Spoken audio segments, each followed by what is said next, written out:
Finally आपल्याला जेवण भेटलं. सिद्धार्थ भाऊचा दुसरा राऊंड.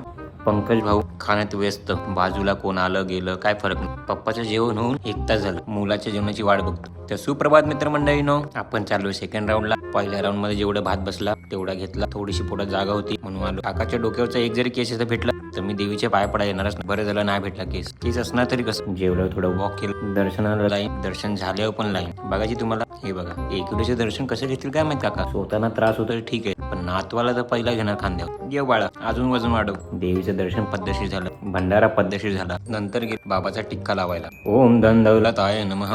पंकज भाऊ ताटात काहीतरी टाक. काय नाही, चेक घेतलाय. ते ताट काय सजवायला नाही दिलं. पियुष भाऊ ओम लग्न लवकर होय नमः. बाबा माझं लग्न झालं, एक पोरगा आहे. बाबा उलट्या का सरळ कळत नाही. ठीक आहे, दुसरा मुलगाचा योग तुला भेटेल बाळा. घे टिक्काला आणि दक्षिणा दे ताटात. बाबा तुमचे पाय पड, हेच माझ्यासाठी दक्षिण आहे. बाबांचे रिएक्शन बघा, बाबांची गोड रिएक्शन. धन्यवाद. सबस्क्राईब करा.